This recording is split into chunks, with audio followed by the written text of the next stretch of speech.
Hello everyone, welcome back to Physics Phantom. आज हमारा 30 days challenge का डे 22 है और आज मैं जो आपको टॉपिक करवाऊंगी ये फिज़िक्स का एक टॉपिक है जिसका नाम है फ्रिक्शन, जिसे हम घर्षण कहते हैं। आज मैं आपको इसकी बेसिक डेफिनेशन, क्या होता है फ्रिक्शन, क्या होता है घर्षण और इसके क्या क्या टाइप्स होते हैं विद एग्जांपल मैं आपको वो एक्सप्लेन करूँगी। सो अगर आपको वीडियो अच्छी लगे तो प्लीज़ वीडियो को लाइक करिएगा एंड चैनल को सब्सक्राइब करिएगा अगर आप चैनल पे नए हैं तो। चलिए वीडियो स्टार्ट करते हैं। टॉपिक है हमारा फ्रिक्शन। फ्रिक्शन क्या होता है, घर्षण क्या होता है। अब जैसे कि आप रोड पे चल पाते हैं, अब बहुत इजीली रोड पे चल पाते हैं, लेकिन जब कई बार बारिश हो जाती है, रोड बहुत स्लिपरी हो जाती है, तो उस टाइम पे आपके पैर भी स्लिप होते हैं। आप किसी व्हीकल पे हैं, स्कूटी, कार, किसी से भी आप जा रहे हैं तो वो भी काफ़ी हद तक स्लिपरी हो जाता है। स्पेशली जो 2 व्हीलर होते हैं वो बहुत ज़्यादा स्लिपरी हो जाते हैं। वहीं पे आपने देखा होगा जो फुटबॉलर्स होते हैं, जो फुटबॉल खेलते हैं, उनके जो शूज़ होते हैं उनमें नीचे कील टाइप में कुछ लगा हुआ होता है। या फिर जब भी आप कीचड़ या फिर जो गीली मिट्टी होती है उसमें जब आप चलते हैं तो आपके जो पैर होते हैं वो बहुत ज़्यादा स्लिप करते हैं, तो आपको अच्छी क्वालिटी के जिसमें काफ़ी अच्छी ग्रिप होती है ऐसे शूज़ को आप प्रेफरेंस देते हैं। तो ये सब चीज़ें क्यों होती हैं, आप रोड पर किस वजह से चल पा रहे हैं। जो ट्रैफिक है, जैसे जब कोई भी व्हीकल चलता है तो उसमें ब्रेक लगाने पे जब हम ब्रेक अप्लाई करते हैं तो वो रुक जाता है।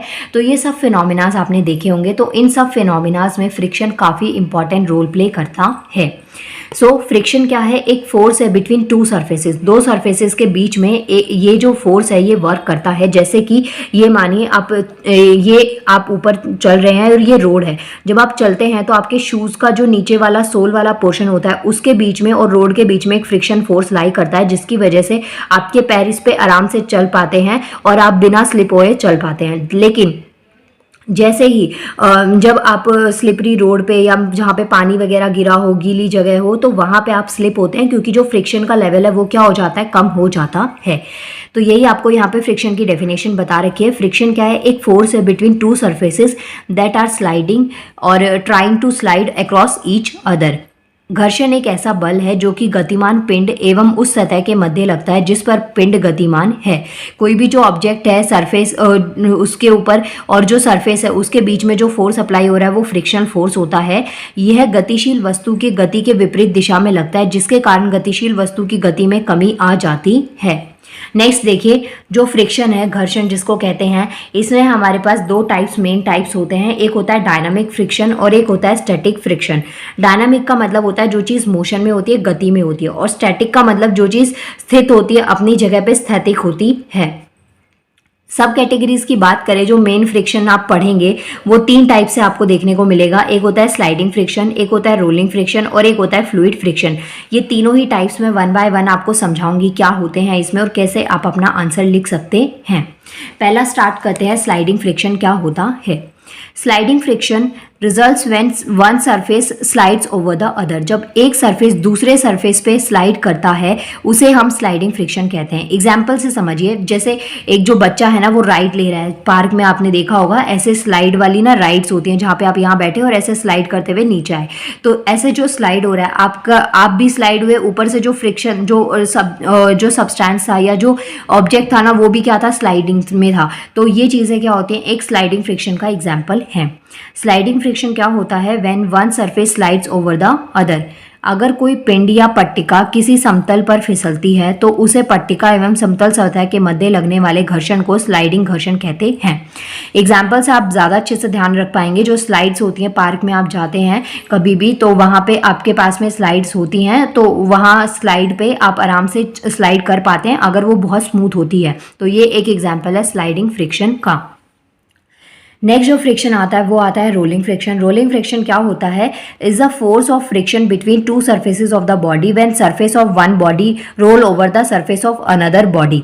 जब यहाँ पे रोल होता है ना एक सरफेस पे दूसरा सरफेस, तो उसे हम रोलिंग फ्रिक्शन कहते हैं। जब एक बॉडी का जो सरफेस है वो दूसरे जो सरफेस है उसके ऊपर रोल हुआ तो उसे रोलिंग फ्रिक्शन कहते हैं। और जब ये सिचुएशन स्लाइडिंग की आती है, स्लिप होने की आती है, तो उसे हम स्लाइडिंग फ्रिक्शन कहते हैं। जैसे कि जो बॉल है ना उसको आपने रोटेट किया, बॉल को जब आप फ्लोर पे फेंक देते हैं, फर्श पे आपने फेंक दिया, जैसे कि ये एक फ्लोर है और यहाँ पे ये बॉल है, इसको आपने रोल किया तो वो स्लाइड होते होते अपने आप यहाँ पे आ जाती है, तो ये हो गया रोलिंग फ्रिक्शन। या फिर जो इंक्लाइंड सरफेस होता है, ऐसे हाइट पे कुछ चीज़ होती है और यहाँ पे कोई सर्कल में कोई व्हीकल है, कोई कार वगैरह खड़ी है, या फिर कोई सर्कल में कुछ भी टायर वगैरह कुछ भी ऐसी चीज़ है जो यहाँ से ऑटोमेटिकली रोल होते हुए आ रही है, तो ये सरफेस जो स्लाइडिंग सरफेस था इसके ऊपर वो चीज़ रोल होते हुए आ रही है, तो ये क्या होता है, रोलिंग फ्रिक्शन होता है। जब कोई चीज़ गोल गोल गोल गोल घूमते हुए आती है उसे रोलिंग फ्रिक्शन कहते हैं, और जो सीधा स्ट्रेट आप आ रहे हैं, स्लाइड करते फिसलते हुए आ रहे हैं, तो वो आपके पास में जो फ्रिक्शन होता है उसे हम स्लाइडिंग फ्रिक्शन कहते हैं।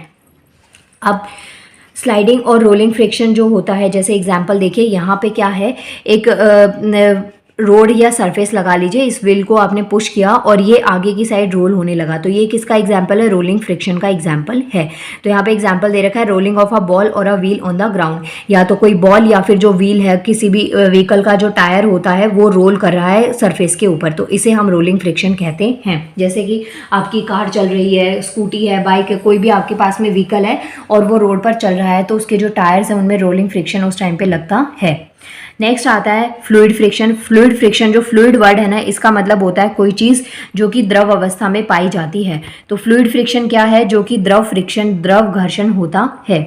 Fluid friction is a friction that occurs when object move across through और थ्रू फ्लूइड।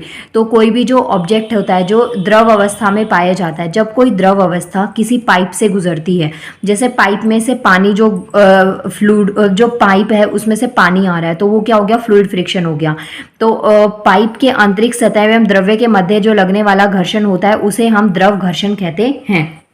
एग्जाम्पल आप यही सबसे अच्छा है कि आप याद रख सकते हैं, जैसे स्विमिंग होती है या फिर जो सकिंग होता है, जैसे वाटर स्ट्रॉ होती है, या आप जब फ्रूटी पीते हैं तो उसमें से स्ट्रॉ की हेल्प से आपने उस फ्रूटी को ऊपर बाहर खींचा, तो वो फ्रिक्शन जो होता है वो फ्लूइड फ्रिक्शन होता है। या फिर आप नारियल पानी पीते हैं तो आपने स्ट्रॉ की हेल्प से नारियल पानी को बाहर खींचा, तो ये किसके एग्जाम्पल होते हैं, फ्लूइड फ्रिक्शन के, जहाँ पे एक सरफेस में से आपके पास में जो फ्लूइड है ना वो बाहर आता है। तो ये एग्जाम्पल हो गए आपके पास में तीनों टाइप जो फ्रिक्शन के, उनके तीनों के एग्जाम्पल मैंने बताया। पहला आपको समझाया स्लाइडिंग फ्रिक्शन, सेकंड मैंने आपको बताया रोलिंग फ्रिक्शन, और उसके बाद में उसके नेक्स्ट मैंने आपको बताया फ्लूइड फ्रिक्शन। तीनों को आप एग्जाम्पल से समझ लेना, और एग्जाम्पल आप ध्यान में रखेंगे ना तो आपको चीज़ें ज़्यादा अच्छे से याद रहती हैं। आपसे क्वेश्चन एग्जाम में कैसे आ जाएगा, आपको पार्ट्स पूछे जा सकते हैं या फिर आपको एग्जाम्पल दे दिए जाएंगे और उसमें से आपको टाइप ऑफ फ्रिक्शन को पहचानना पड़ेगा कि ये कौन से टाइप का फ्रिक्शन है।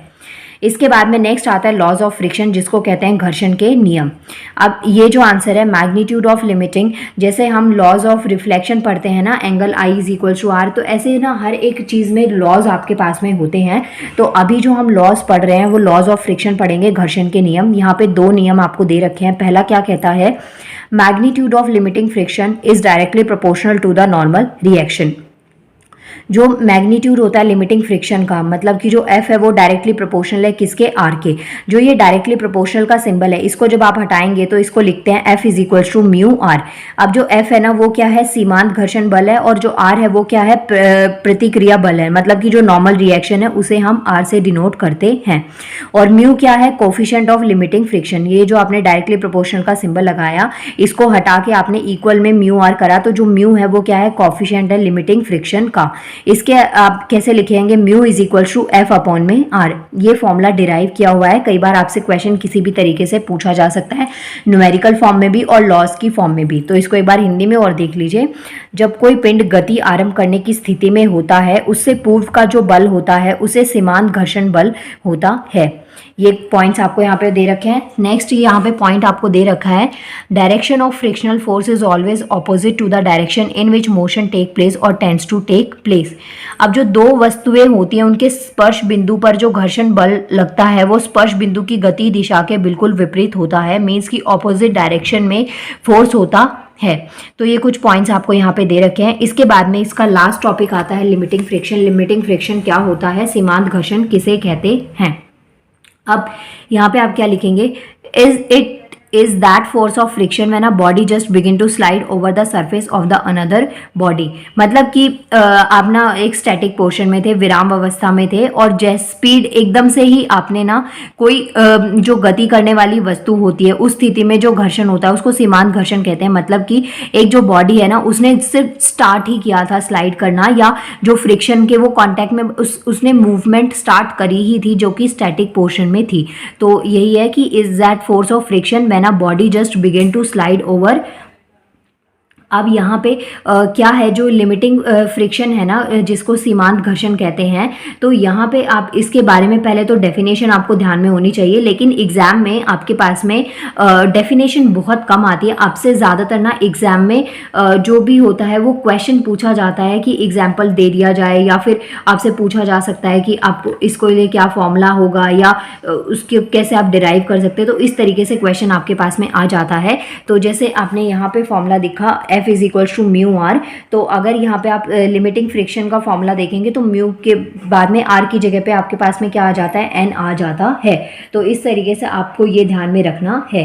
बेसिकली जो लिमिटिंग फ्रिक्शन है उसको अगर आप ध्यान में रखना चाहते हैं तो ये याद रख लीजिएगा कि एक जो मैक्सिमम स्टैटिक फ्रिक्शन होता है जो कि बॉडी एग्जर्ट कर सकती है ऑन द अदर, जब वो दूसरे बॉडी के कॉन्टैक्ट में आती है तो उसे हम लिमिटिंग फ्रिक्शन कहते हैं। सो माय डियर व्यूअर्स, ये आपके पास में कुछ पॉइंट्स से फ्रिक्शन से रिलेटेड, फ्रिक्शन क्या होता है, इसके टाइप्स वगैरह, एग्जाम में कैसे भी आपसे क्वेश्चन आए तो आपको उसको हर तरीके से प्रिपेयर होना है। नाउ मिलते हैं नेक्स्ट वीडियो में, और प्लीज़ अगर आपको वीडियो अच्छी लगी तो वीडियो को लाइक कर दीजिएगा और चैनल को सब्सक्राइब भी। Thank you so much.